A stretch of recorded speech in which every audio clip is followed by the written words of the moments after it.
All right, we're closing out chapter 8, verses 19 through 22. They know judgment is coming, so what do? And Isaiah says, prepare by seeking his light and word. So the nation, they were following pagan practices. They were going to the dead to find out the future instead of going to the living God. Everything they needed to know about the future was in God's word. And that's true for us today. The Bible is written to prepare us, not to scare us. We put our hope and trust in the living God. So chapter 9, so far in this presentation, this is one of the most important passages that we are getting to. Isaiah speaks of the coming deliverer.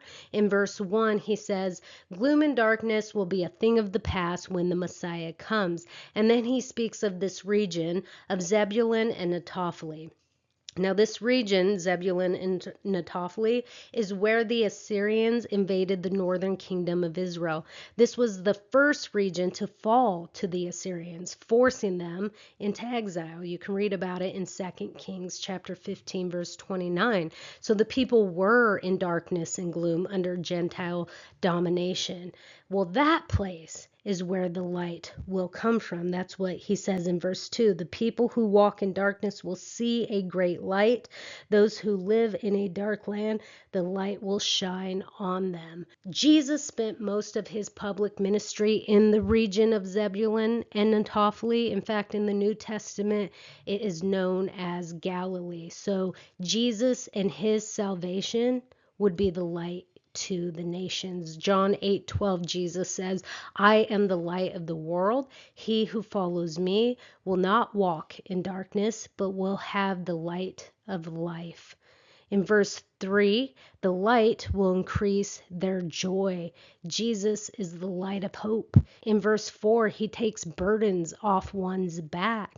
Well, in Matthew 11, Jesus calls us to come to him, all who are wearied and burdened, and we will find rest. We can trade our heavy burdens for his burdens, which are easy and light. In verse 5, there will be no more war, victory over all enemies. So these things are ours in Jesus.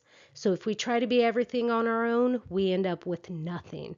But when we give everything to God, he makes us part of everything with him. We share in his victory. In chapter 9, verse 6, another highlighted verse, go back and highlight this. I'll read it. For a child will be born to us, a son will be given to us, and the government will rest on his shoulders, and his name will be called Wonderful Counselor, Mighty God, Eternal Father, Prince of Peace. So just think about what is happening right now in the nation. They're going to fall to the Assyrians, and Isaiah says, a child is going to be born to us. I mean, if I were them, I'd be thinking, dude, I don't need a child right now, Isaiah. I need a mighty warrior. And that is the beauty of this passage. God's weakness is stronger than all the strength of the world.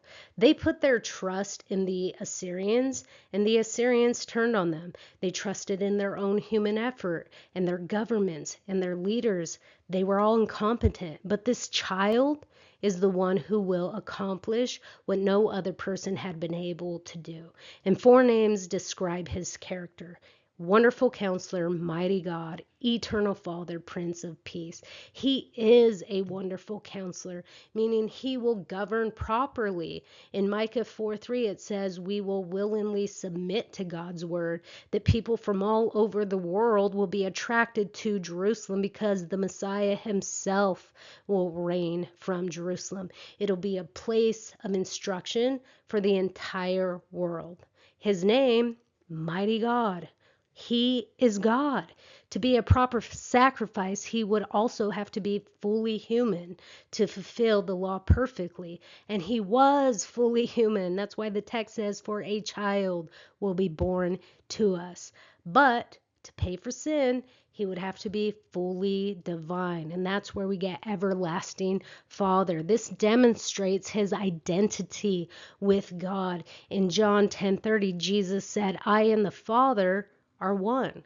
So he was born a child, born human, but he is mighty God.